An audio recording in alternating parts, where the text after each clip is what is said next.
you all today. My name is Max Whitman, let's go and play. What's up, everybody? Max Whitman here.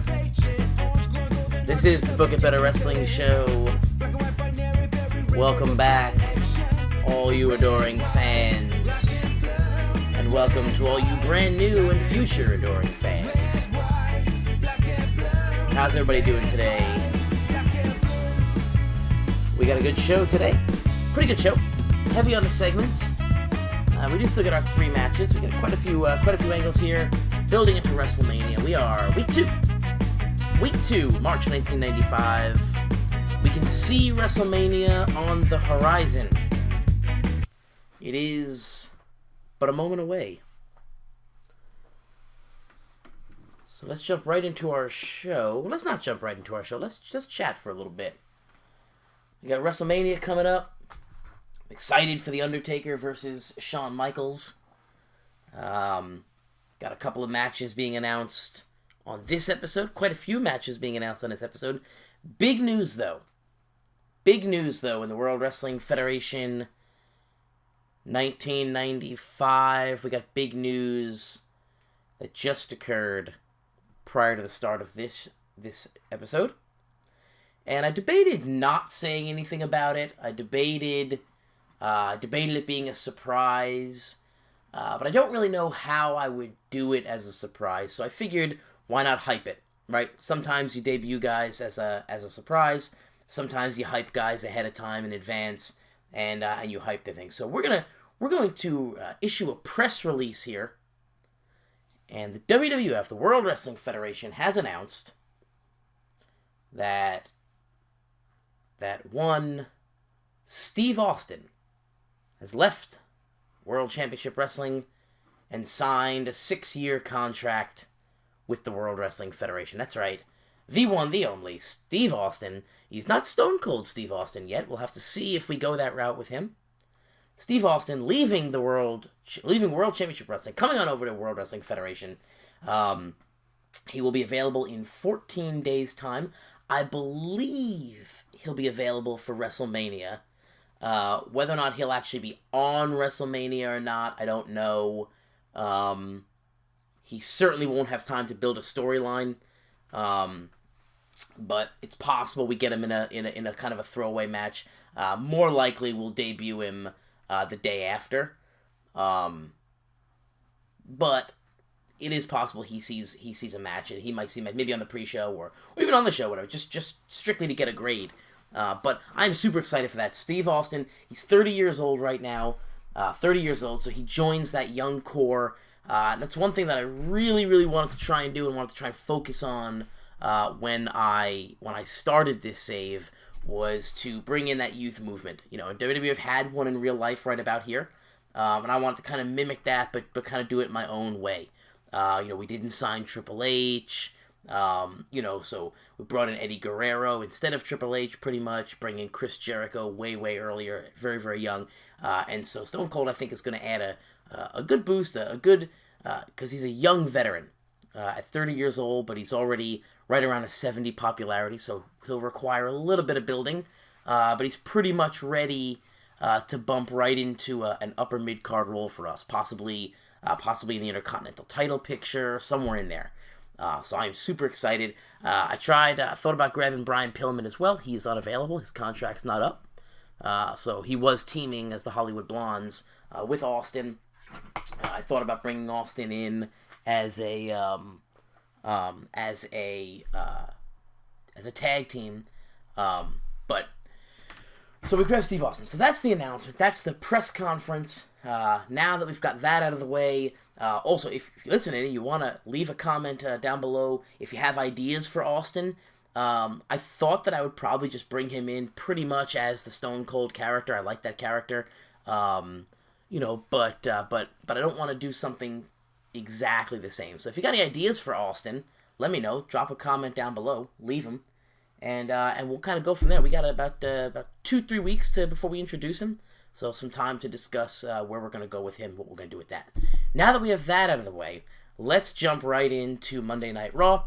we're going to open the show here with a bout that had superb wrestling, good heat. Chris Jericho defeats Owen Hart in 8 minutes when Owen Hart was disqualified when Vader runs in and attacks Chris Jericho. So this is a good match. Scores an 80. I didn't really give it any time to develop. It only gets 8 minutes. But Owen pulls an 86. Jericho pulls a 93. So this is now the second time in a row Jericho pulls a 90 performance. And he does it with Owen Hart. So, again, Owen Hart, a good, solid performer, but Jericho actually tops him here. So, Jericho just kind of proving that match, that 90 he scored it in your house wasn't really a fluke. Owen Hart and Chris Jericho have good chemistry. That's good to know. That's really good to know. But basically what's going to happen here, Vader's just going to run in, derail the match, attack Chris Jericho, and it leads us right into this segment. Excuse me. Yawning here. Yawning a little bit. I know you're not as bored with this as I. You're certainly not yawning over there, because I am holding your attention just so tightly here. But basically, this is, so I'm going to read you what we got here. This is Vader is going to start a beatdown on Jericho. Jericho rolls out of the ring, powders out, runs up the ramp. Vader grabs a microphone and says, "You know what, Chris Jericho? Since you seem to feel that your loss at In Your House was directly my fault, I feel that I need to make it up to you. I feel that I owe you something. That since it was my fault, I'm a nice guy. I'm a reasonable man, and if I cost you an opportunity, then I feel it's only right that I make it up to you.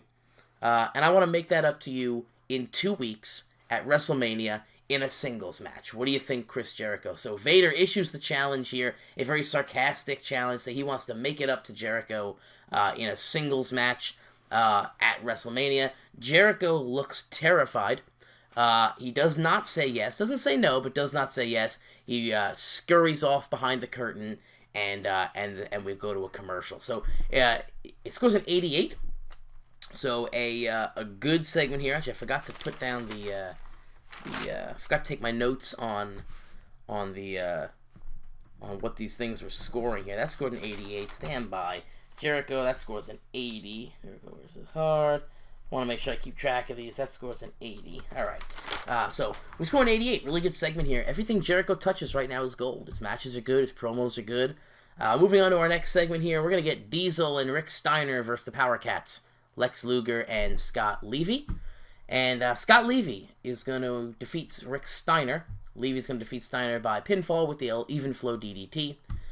Diesel scores an 88, Steiner the 72, Luger the 76, and Levy a 63.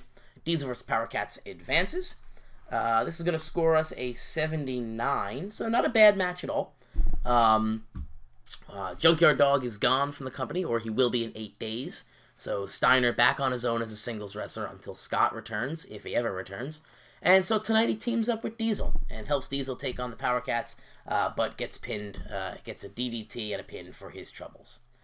Moving on, we got a 91. So this is, after the match, Lex Luger is going to challenge Diesel. Diesel just smiles and says, "You know what, Lex? Not only am I going to give you your Intercontinental title match at WrestleMania, after I beat you and mop the floor with you to retain that Intercontinental title, I'll even give your pussycat friend, Scott the Stray, a title shot at In Your House the month after WrestleMania. So not only will I retain the title while I am so confident that I'm going to retain the title at WrestleMania, I'll even challenge Scott Levy a month after. I will defend this Intercontinental. I already beat Jarrett. I'll beat you at WrestleMania, and then I'll beat Levy at In Your House afterwards." So he's going to issue that. It scores a 91. Gets ourselves a good, solid boost to that storyline. So I'm really trying to focus for the build into WrestleMania. Vader versus Jericho is a storyline I want to build. HBK versus Taker, storyline I want to build, and Diesel versus the Power Cats, the storyline I want to build. So we do have Tatanka and Lawler in there. We do have Sid and Adam Bomb in there. Those are significantly less important to me. If these three matches can have super hot storylines going into them, then I think we'll be fine for WrestleMania. So that's what really the focus is on, and we grab ourselves a 91 here, so that feeding right into that. Moving on now, here we have an Undertaker and Shawn Michaels segment. This is a promo from The Undertaker. It scores a 91. The Undertaker works the crowd well. And we're going to advance our segment here. So the storyline promo, and now I'm going to do all of you a favor. So buckle up and listen to this. I'm going to cut The Undertaker's promo for you. I've got it written here. Here we go. You ready? Here we go. Everybody listen. The spirit of The Undertaker lives within the soul of all mankind. The eternal flame of light, which cannot be extinguished. The origins, which cannot be explained. Shawn, the answer lies in the everlasting spirit. Soon all mankind will witness the rebirth of The Undertaker. I will not rest in peace. Look at that. Look at that. That's The Undertaker. It's The Undertaker, baby. It's The Undertaker. Good, bad, I don't know. I have headphones on. I can't really hear my promo. It probably sounds a lot different in my head than it does there. I think that was a decent Undertaker impression. I guess I'll find out when I listen to this episode back. But good, bad, ugly, doesn't matter. The impressions will not stop. The beatings will continue until morale improves. Let's move on to our next segment. That one scored a 91. TEW liked my promo. We're going to get an angle. This is Lawler and Tatanka. So Lawler's going to cut a promo on Tatanka. Tatanka's going to fire back. He says, enough cheap stuff. Tired of Jerry Lawler cheating and then trying to accuse me of cheating. At WrestleMania, this ends. At WrestleMania, there will be no cheating. There will be no cheap shots. Because at WrestleMania, Tatanka will take on Jerry Lawler inside a steel cage. Scores a 70, not bad. So basically right around where we've been with this storyline. It's the lesser important of all our storylines, but still a 70, not terrible for that. Here we get an angle with Razor and Bam Bam Bigelow. So Bam Bam Bigelow is out in the ring, and he's going to call Razor Ramon down to the ring. And he says, Razor's going to come out, and Bam Bam says, Razor, look, we've been at this feud, this blood feud, this rivalry now seemingly since SummerSlam. We've been at it for months. And look what it's gotten us. It's gotten you nowhere. It's gotten me nowhere. We're both on losing streaks, essentially. Neither one of us, we're spinning our wheels. We're losing title opportunities because we're so focused on fighting each other. So focused on fighting that we're not focused on things that really matter. Climbing the ladder in the WWF, climbing that corporate ladder, climbing to the top of the food chain and capturing the WWF title. He says, Razor, tonight I propose a truce. Tonight I give you my hand. Take my hand, shake it, let's put an end to this. There's no need for this. This has gone on for too long. Razor looks around, the crowd chanting, no, no, no. And Razor, against his better judgment, takes the hand. Shakes the hand of Bam Bam. And Bam Bam lays him out with a monster clothesline and a Samoan drop. Bam Bam's going to laugh. He laughs his way all the way back to the ring as Razor lays motionless inside the ring. It scores us an 88. Good segment. Razor does a good job improvising and comes across as a real star in the segment. Razor Bam Bam advances, gains heat. We're rolling, folks. We're rolling. It's going to bring us to our main event of the evening, which is Sid Vicious versus Yokozuna in a singles match. Yokozuna defeats Sid Vicious. Both men pulled a 77. So I really wanted to see how both these guys would do in a singles match against each other. Yokozuna's been pulling 88s, 90s in tag team matches, and I really wanted to see how he would perform in a singles match against another big guy. Now, Sid's not the best guy to put him in there against, but, from a singles perspective, at 82, it's a good, solid match. It's a pretty good, solid match. I kind of found out what I wanted to find out. Both of them pulled a 77. So Yokozuna a little bit weaker in the singles as he is on a tag team. But that's kind of what I was looking for. Just kind of figure out what it is. It pulls an 82. It's a good, solid a good solid main event for Raw. Let's mark the 82, and our show scores an 85. So our shows are hot going into WrestleMania. Our Raws have been good. It increases our popularity in 21 regions. All our shows have been good, man. They've been solid. Real good, real solid shows. They're hot. Our storylines, our 3 major storylines are hot. Which actually, let's go to that before. Let's do you're gonna get a little backstage peek, a little mini, maybe a mini creative meeting here. Not so much. I just want to see where our storyline heat is at for our 3 major storylines. There's nothing in there that'll spoil any kind of shows if we ever get this thing to load here. Charlie Norris, American professional wrestler, competed other. Here we go. All right, so we do have. We don't need that. I want to check our storylines here. Let's see our storylines. So Diesel versus Power Cats is an 84. HBK Taker is a 94, and Razor Bam Bam's an 84. Sid and Bomb, that's a 30, and I think it's a 30 because I haven't really pushed it in about 3 or 4 episodes, and so it's losing heat. I just kind of lost interest in it. I do want to get Adam Bomb that push. We will get Sid versus Bomb at WrestleMania, and I think that'll probably end the series, end the storyline there. We'll see who goes over there. Tatanka Law is a 71, and Vader Jericho at 83. So we actually have 4 storylines right now. 4 really good storylines. The 83 Vader vs. Jericho, the 84 Razor vs. Bam Bam, the 94 HBK Taker, and the 84 Diesel vs. the Cats. So those are our 4 big-time matches as we head into WrestleMania. That's what I'm hoping is going to carry the show. Steve Austin will probably get a show in, a match in there. But that's going to do it for today, folks. This episode ran really long. We chatted a little bit more than normal at the beginning, and a little bit more than normal at the end here. But we're going to run about 20 minutes on this episode, so hope you had some snacks.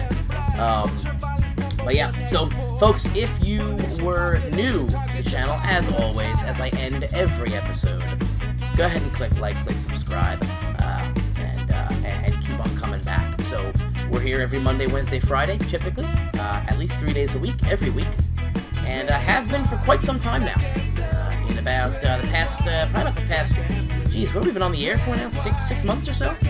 We've only missed really 2 weeks in a long run, so this is our longest running series ever, certainly my longest running playthrough ever, and I'm enjoying it, and I hope you're enjoying it too. Folks, that's going to do it for me today. I am Max Whitman, your host with the most, as always. This is Book It Better. For myself and everybody here at the Book It Better Wrestling Show, you have a good night. I will see you when I see you.